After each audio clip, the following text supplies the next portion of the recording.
I'm going to give my thoughts on every game. Let me know your opinions on any of the games we discuss. But let's just get straight into it. So, I think the best way is to start by, we go by round. We'll go by round 5. I'm using FLOPS today because I didn't do my predict 6. But anyways, Slovan Bratislava 2, AC Milan 3. AC Milan with a big victory here against 10 men. Slovan Bratislava, although the red card was in the 90th minute in this one. But Milan, definitely the better side in this one, dominated the game. There were some really nice goals in there. Christian Pulisic's goal was really good. Tammy Abraham, I thought in general played really well. He had a nice little dummy for Leao's goal, who, by the way, I'm pretty sure he scored instantly from coming off the bench. Well, not instantly, but came off the bench and did very well in this one. But I mean, the third goal, Abraham's goal, was literally gifted to him. I can't remember who it was, but the Bratislava guy literally just gave it to him. Now Milan, did have to hold out for it, but eventually got the win, which is a big victory for them because, after winning at the Bernabeu in the last game week, it would have really meant nothing and they went ahead and dropped points here, so they battled to a victory, got the job done as you would expect, and puts them in a decent position now to qualify. Slovan Bratislava though, I mean look, fair play, I think this was probably the best they've played so far, to give it a right go. Had some good chances in this one, managed to score 2 goals, and always had a chance to potentially actually get something from this. I think it was the first one was a really good one, a really good goal. It was like a chip on Mike Maignan, really cool finish, but the red card as well was just so stupid for dissent. But Slovan Bratislava can be pretty happy with that performance, despite they didn't get the victory, but I don't think they were expecting anything. Sparta Prague 0, Atletico Madrid 6. One of, as we'll see, many batterings this game week. There were quite a few of these, and one which I certainly didn't expect. I don't think many people expected. Atletico Madrid, they're not really that type of team who just obliterate teams like this, and certainly this season they haven't really been firing on all cylinders in that front. So to score 6 away from home, regardless of who you're playing, is pretty impressive. And Sparta Prague are not obviously they're not a great team, but it's not like they're the worst team in the Champions League. But Atletico made light work of them. If we look at total domination, just 4 shots and 2 on target, 24 shots for Atleti. Some of the goals as well were amazing. Angel Galea and Julian Alvarez both getting a brace. Correa's last goal was beautiful. Alvarez scored a free kick, a really nice one in this one. Correa as well, coming off the bench in the 79th minute and scoring a brace is pretty mad. But huge job for Atleti because they haven't actually done too well in the Champions League, so this is a real confidence booster, good for the goal difference, and gets 3 points on the board. But I mean, Sparta Prague, damn.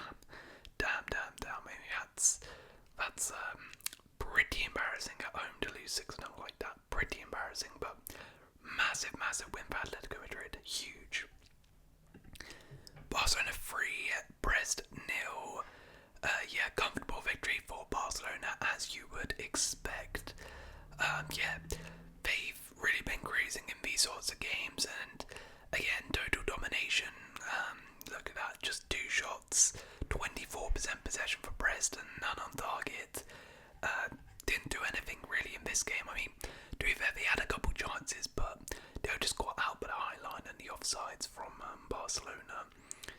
But look, Barcelona, Lewandowski, getting a brace in this one, joins the 100th club for Champions League goals. His 100th Champions League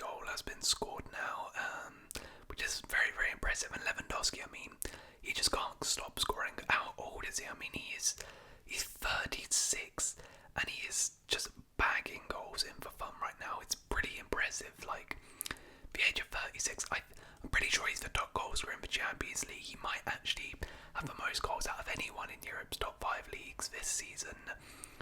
And he continues to impress. Dani Olmo's goal was really, really nice. And yet his Barca attack, there was no Yamal due to injury, is firing on all cylinders right now. They continue to dominate most teams they play. You know, they did drop points in La Liga this week, but yeah, they bounced back with a comfortable victory here. And I mean, that win is pretty much secured. Like, they're definitely going to qualify through that top 8.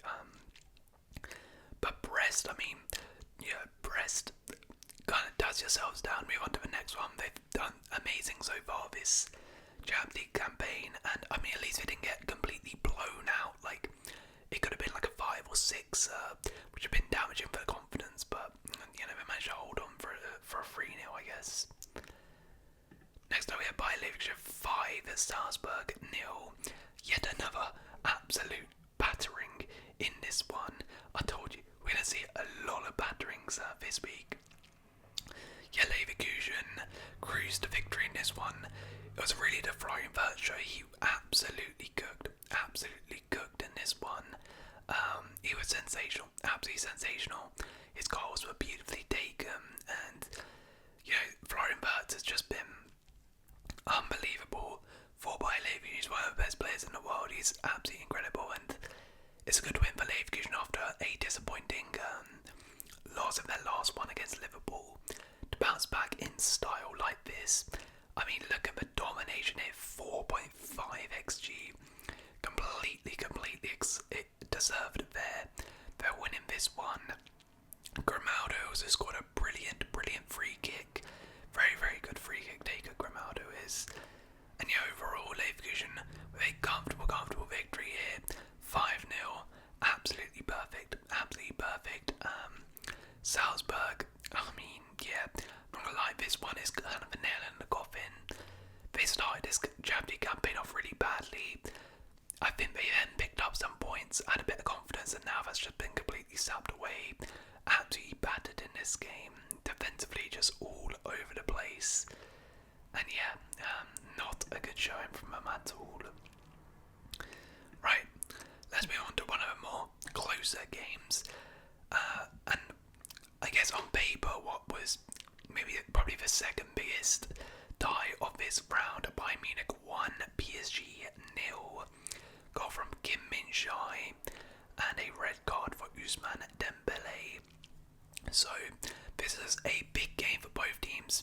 Both teams have had the best of starts in the Champions League, so they really needed a victory, both of them. More so PSG than Bayern, but still Bayern needed a victory here. So it was a big game, and Bayern Munich ended up with the win. But I mean, it was a very close one. It was a very close one.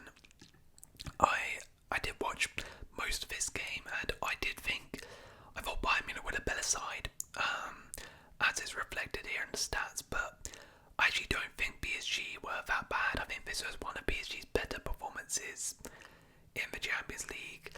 I think Bayern's main problem was they couldn't really put their chances away. Like, they got into some really good positions, but then from that point messed up. I mean, Kingsley Coman in particular, I mean, he had 2 really good chances, just completely messed it up.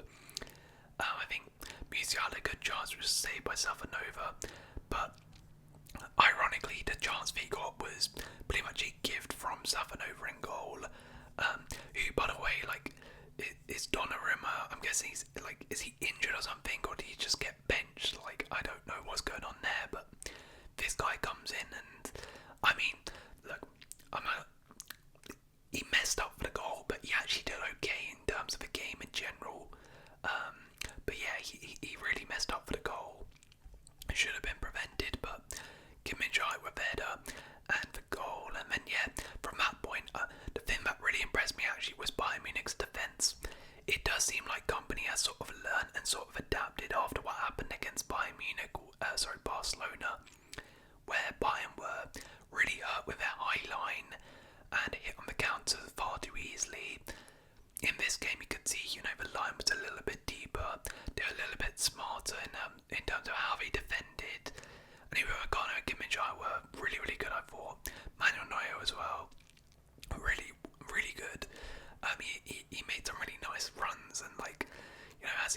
Plus, the ball-playing goalkeeper just absolutely exceptional. But yeah, they did really well defensively to shut down any PSG attacks, I thought. And overall, it was a solid performance from Bayern Munich. But I would say from a PSG perspective, firstly, the red card. I don't know how that's a red card. Like, the first yellow Dembele gets, was, you know, for dissent, which is alright, fine. But I feel like the refs on a vendetta after that dissent. He was like, oh, I need to get him sent off because that second challenge, Bayern literally going on like a counter attack, and he pulls it back and stops it just so he can get Dembele sent off for a challenge, which is not really a yellow card. Like, such an odd decision. But I will actually say, ironically, PSG actually thought kind of played better with 10 men than with 11. Like, you look at the second half stats, it's actually did pretty decent, to be honest. Despite playing most of that with 10 men. But at PSG, I thought, as I said, they were pretty good. They were pretty decent. It was one of their better performances. It was just the attack.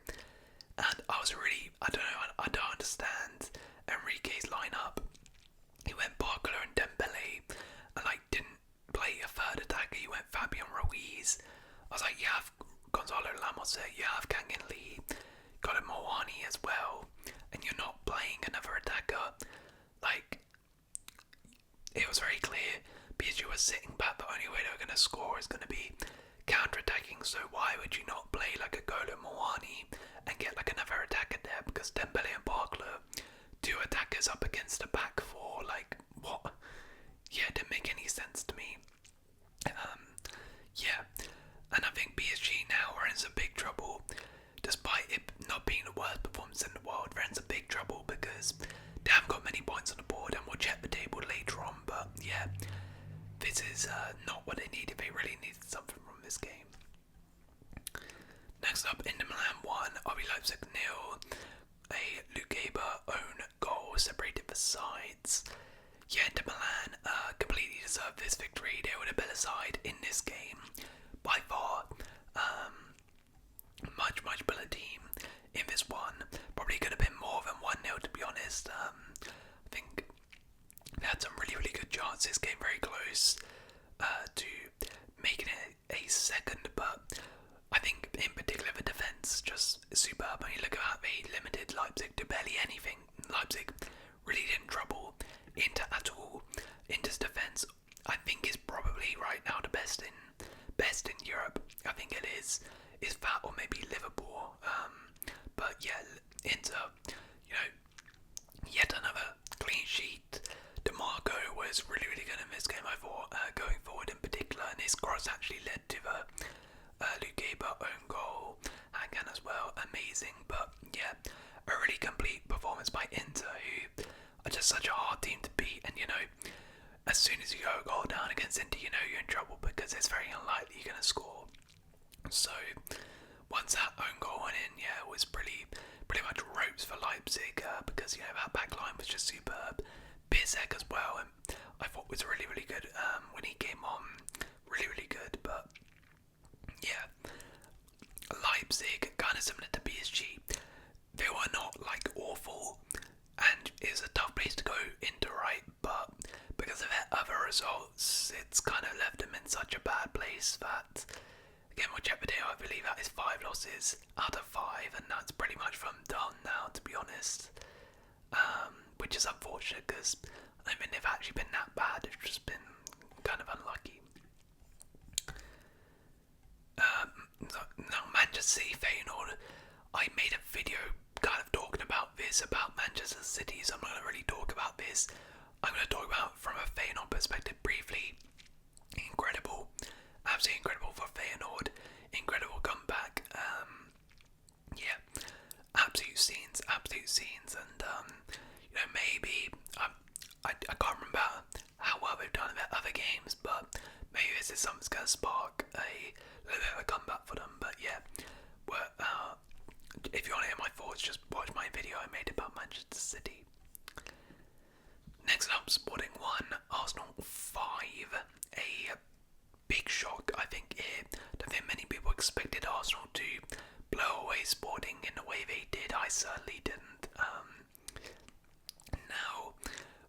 course, Sporting, this is their first Champions League game without Ruben Amorim in charge. But you know, I was maybe expecting Arsenal to win, but I was expecting Sporting to get thumped like this, just because Amorim's left. Like, they're still a good team, but Arsenal made light work of them. 5 different goal scorers, absolutely superb. Bukayo Saka in this game, amazing. His goal was well taken with the penalty, and overall was a menace. Odegaard as well, brilliant. I mean, yet another corner set piece routine. Gabriel free header, brilliantly well worked. It was just such a complete performance. For Havertz's goal as well. I think it was Timber. Yeah, Timber with the assist, just clipped over, was beautiful. It was so good from Arsenal. Now Sporting did actually have quite a few chances. I don't think they deserved to lose 5-1. It was kind of just Sporting took their chances. Arsenal took their chances, and Sporting didn't take those chances. When they got those chances, David Raya did really, really well. As you can see there, fantastic. Made a lot of saves in this game. But yeah, that's a statement victory for Arsenal. It's good as well for them in terms of getting the goals back in, because the goals are sort of dried up recently, so get those goals back in. Massive win for them and puts them in a good spot for qualification. And it's a big statement, obviously. Gabriel as well, pretty cool in Jokler's celebration. But Sporting, I mean, it's a big blow for them. But luckily they have got enough points on the board that they should still be fine. Next up, Young Boys 1, Atalanta 6. Another thumping result here. Atalanta obliterating Young Boys in this one. CDK with a brace, Radecki with a brace. I mean, Atalanta right now are just unstoppable. They've been so good in Serie A, and they're so good in the Champions League so far. And yet another amazing victory here. Radecki continues his goal scoring. That's a Samanzic. There you go. Amazing goal, by the way. Brilliant goal. Lovely little nutmeg. So even Kolasinac scored, and it was actually a pretty decent goal. But yeah, Atalanta scoring for fun. I mean, it's crazy. They scored 6 goals in this one, and that was without Ademola Lookman, who is like their best attacker, right? Chilling on the bench. That's crazy. Just shows how good this Atalanta side in terms of how Gasperini's got them set up. I mean, CDK, crazy, 2 goals, 3 assists, absolutely mental, and yeah, Atalanta, that's a big win. That should put them in a good spot for qualification, and they've got Real Madrid coming up next Champions League game week at home, so we'll get on to Real Madrid, but the way they're playing, Atalanta really could put them to the sword, really good. Next up, we've got Red Star 5, Stuttgart 1. A big shock here. Red Star destroying Stuttgart in the second half. Stuttgart are 1-0 up after 5 minutes in this game, and you thought, okay, I don't think Red Star have actually won a game so far this Champions League. Stuttgart can get the win. Stuttgart have been pretty decent actually in the Champions League. I was kind of expecting them to. And then Waman Silas, you might remember from FIFA, against his former club Stuttgart with a really good goal. Greenwich then scores, and then suddenly in the second half, Red Star just absolutely batters Stuttgart. He absolutely batters them. Stuttgart absolutely collapse. On the counter-attack, get absolutely cooked. Radonjic, with basically his first touch coming off the bench with a goal, and off the bench gets a brace for Red Star to give them a 5-1 win. And that's a massive win for them. Massive win. I don't know if they'll qualify, but it's a huge win, a huge confidence booster, and a good Champions League night for them. But Stuttgart, absolutely horrible. This is a winnable game.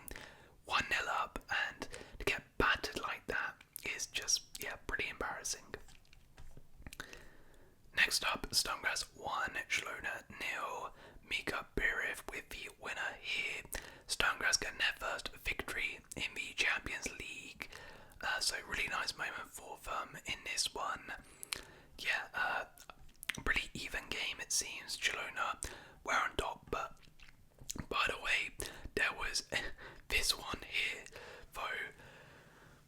If you have not seen this, go watch it. It is maybe the worst miss I think I've ever seen. 0.98 XG, that should be 0.99. I don't actually know how he missed, I have no idea. A literal open goal. This Martin guy, what was his first name? Ivan Martin. Honestly, if I was the owner of that club and I saw that, I would release him. I would rip up his contract after that miss. It was abysmal, and ultimately cost Barcelona any points in this game.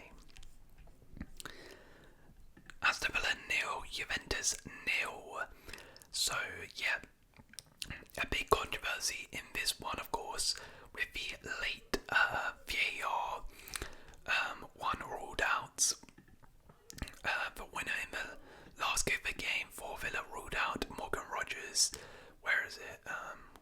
Okay, it's not going to show on here, but Morgan Rogers' goal was ruled out for a foul on Di Gregorio. Now here's my thing on it. I see a lot of people talking like, oh, it's a robbery, it's a disgrace, it's corrupt. Now I understand why people would be mad about the decision, but for me, I think it's, I see both sides. Like, I would be leaning more towards, okay, it should be a goal, because, you know, Carlos has gone into Di Gregorio, but he's trying to get a header. It's kind of a 50-50 challenge, it's perfectly fair. He's not like completely wiped him out either. But I also see the other side where Di Gregorio has got some hands to the ball, like he's got some fingers to touch the ball, and Carlos has hit him. So like, it's kind of like, okay, is it? I think it's unclear if Di Gregorio is actually going to like tip it, like get a fingertip to it, if Carlos doesn't hit him.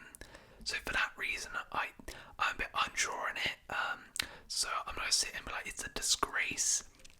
But in terms of the, you know, I can see both sides and see why Villa fans would be angry about it. In terms of the actual game, though, I thought Villa were the better side, and they can be really disappointed that they didn't win it. Besides that, because he had some really good chances, but actually Di Gregorio was really good in goal, with some really good saves, and yeah, Villa very wasteful, as they really have been in their last couple of games. Super wasteful from the goal, but equally, they also could have lost it. I mean, Martinez pulled off an amazing save versus Conceição, who, by the way, is just a brilliant player, really fun player to watch.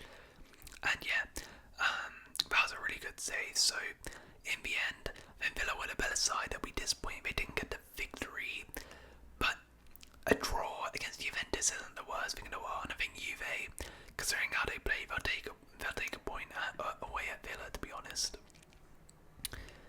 Next up we have Bologna 1, Lille 2. Yeah, big victory for Lille, who have been sensational so far in the Champions League this season, and it's a big victory which is going to put them in a great spot to qualify for the next round.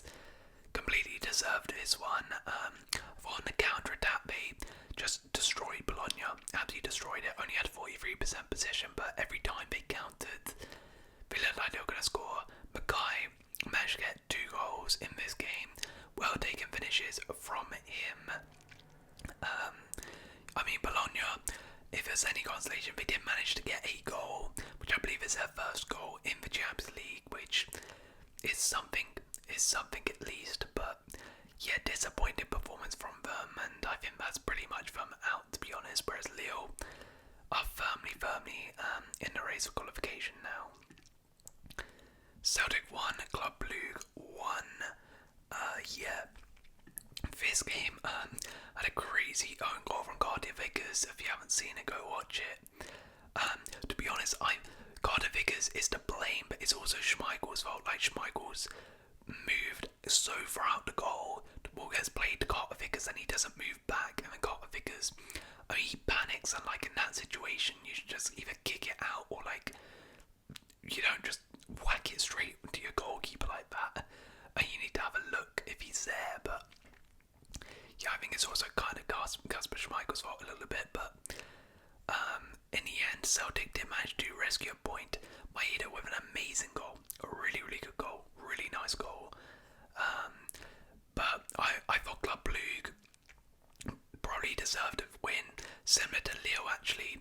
On the counter attack, they were just lethal. They were tearing up Celtic on those counters, really, really nice. But they just couldn't finish those chances. They really, really couldn't. There was one of them, I think, Scott Olsen, which he had some really good chances. And overall, I thought Club Brugge played really, really nice, and they'll be disappointed they didn't get the victory. Celtic, I think they'll take a point given how they played. I think both teams have done pretty well so far in the Champions League. They'll be disappointed if they didn't get the victories, but I think they'll take the point as well. Dinamo Zagreb 0, Borussia Dortmund 3.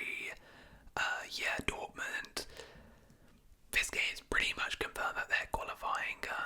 Absolutely cruised to victory against Dinamo here. Dominated Zagreb completely in this one. Zagreb did not have, Dinamo Zagreb didn't have any chances really of note. Jamie Reinekens put off an amazing goal in this one. Jurassi keeps on scoring for Dortmund. And overall Dortmund, dominant display. As I said, this result has pretty much confirmed that they're going to qualify. I think that's 4 wins out of 5, so yeah, comfortable for them. Not so good for Dinamo though, not so good. Right, let's move on to the main event. Liverpool 2, Real Madrid 0, goals from McAllister and Gakpo. So, Liverpool completely deserve this one. They were the better side, a much better than Real Madrid in this one. Completely dominated Madrid. Early on they had some good chances. Nunes in particular had some really good ones. Unlucky not to score, and they were unlucky not to be in the lead at half time. But you always sort of sensed that the goal was going to come. You always sensed it. And they came out the second half and just absolutely blitzed Madrid. Came out pressing high with intensity and got that goal through McAllister. Really nice goal, well taken. And overall in the second half they completely controlled the game, dominated the game. Besides the penalty, Real Madrid didn't really have any other chances in the game, to be honest. Like, Liverpool were in complete control. Their defence was superb. Conor Bradley, absolutely unbelievable performance by him. Curtis Jones, very good performance. McAllister, amazing. The centre-back's great. Keller, everyone was great. I mean, Robertson gave away yet another penalty after giving away a pen versus Southampton. Although I do think his overall game was actually pretty decent though, but a nice assist for Gakpo. And besides the Salah missed pen, which was horrible. It was a fantastic display from Liverpool. Couldn't really go any better. Finally beat Real Madrid, and they just continue to be amazing, Liverpool. And what a confidence booster going into Sunday when they face Man City. What a confidence booster. Well done to Liverpool. Okay, now time to cook Real Madrid, because that was abysmal. That was abysmal from Real Madrid. So bad, as I said. Besides the penalty, they offered nothing going forward. They did not look like they were going to score. They created no chances. Liverpool had plenty of chances and dominated the game. I thought, besides a couple spells in the first half, Madrid overall in the game didn't do too much. I think Camavinga for me and Courtois are the only two who can really hold their heads up high. Camavinga did very well, but as soon as he came off injured, it was kind of ropes. But in particular, oh boy, Kylian. An absolute stinker. An all-time stinker from him. I mean, literally every single time he got the ball, he lost the ball. Whether it was get tackled almost misplaced the pass. He did not do anything right in this game. Anything right. And then topped off with a missed penalty. Oh man, oh man.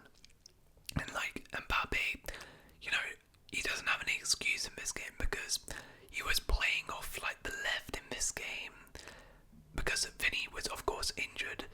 So, you know, you're playing your favourite role and you still can't do anything. Honestly, it was so bad. It was so bad.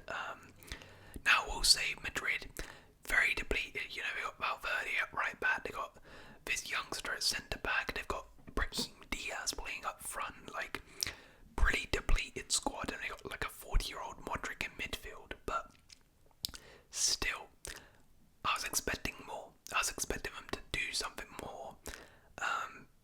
And Mbappe, I think this kind of just showed that this is Vinicius Jr.'s team. Without Vinicius Jr., Real Madrid do not have an attack. Like, Real Madrid's attack is rubbish without Vinicius Jr. in the team. He is their attack. He is their best attacker. And he is the only way they create chances because they could not create anything in this game without him. So yeah, Kylian Mbappe, absolute stinker. Absolute stinker. He has been stinking out the place at Madrid. And Madrid are in trouble now. They're actually in trouble. Because I think that's only like 5 points. 6 points so far. We'll have a look at the table in a second. But they've got Atalanta coming up, as I mentioned earlier. And the way Atalanta are playing, you'd be shocked if Madrid went there and got a point. So, yeah. Bad result. Next up we have Monaco 2, Benfica 3, an absolute mad comeback in this game. Monaco winning 2-1 and then in the 84th minute went 2-2 and then 88th minute they won it and made it 3-2. Crazy game. Now, there was a red card in this to Singo, which I did not know how, so it's second yellow. He went up to win a header. You know, went through the back of him, cool, but I don't think there was any malicious intent in that. So I was very shocked to see that given as a red. But credit to Benfica for completely turning it around late on, and one man in particular, Angel Di Maria, rolled back the years with this one. 2 assists for both of those late goals, and they were pinpoint assists, put them on a plate. Beautiful crosses, great header from Cabral off the bench, kind of reminded me of like Van Persie sort of esque header. That one, and then Amdouni with another one. But Di Maria rolling back the years, aged 36, getting 2 assists like that, and insane comeback for Benfica, insane comeback for them. And yeah, Monaco will be very disappointed, given that they were winning so late on in the game. To not even get a point is devastating, and that would have put them in a good position to qualify. Again, the final game is yet another 3-2 comeback. 3-2 PSV Eindhoven versus Shakhtar Donetsk. And this was even madder. 87th minute, they're 2-0 down, and then they end the game winning 3-2. Crazy. Again, a red card in this one. Yeah, this one definitely deserved absolutely horrible challenge here, but yeah, I mean, Shakhtar Donetsk, an horrible collapse. PSV though, I mean, it would have been a mad shock if they had lost at home to Shakhtar, but they managed to pull it back. Malik Tillman with 2. His second one in particular was an absolute banger. He's been amazing so far in the Champions League this season. I mean, they completely deserved a victory. I mean, they dominated, absolutely battered Shakhtar, but couldn't put the ball in the net until late on. Incredible comeback, and yeah, this puts them in a pretty good position to qualify now. So we'll have a look at the table here. So Liverpool remain the only team 5 from 5 in the Champions League, which is pretty mad. If you remember, the top 8 automatically qualify for the next round, so Liverpool are pretty much safe. Inter in second with 13, Barca third with 12, with Dortmund there. Atalanta 5th, Leverkusen 6th, Arsenal 7th, and Monaco remain in 8th. So that is the top 8 right now, but it's very tight between 6th down to 12. They've all got 10 points, so it's all to play for here. Bayern have climbed into 13th. I should also mention, so from 9th to 24th, they go into a playoff round. And as you can see, in 24th is Real Madrid right now, and 25th is PSG. So with just 4 points and 6 points, so as it stands, Real Madrid are going to be going into a playoff. I'll be very shocked if Real Madrid actually manage to get through into this round. But yeah, we'll see. So Real Madrid and PSG are in some real danger here, potentially even dropping out of the top 24. Juve are not too far away either. And then these guys, I mean, Leipzig are pretty much done. 5 losses out of 5, they're pretty much over. Slain with Bratislava and Young Boys. Bologna pretty much do. Salzburg upwards still have a chance, but they really have to win their next games. They really do. But anyways, that is the review of the Champions League Game Week 5. Let me know your thoughts and opinions in the comments below, and if you have enjoyed it,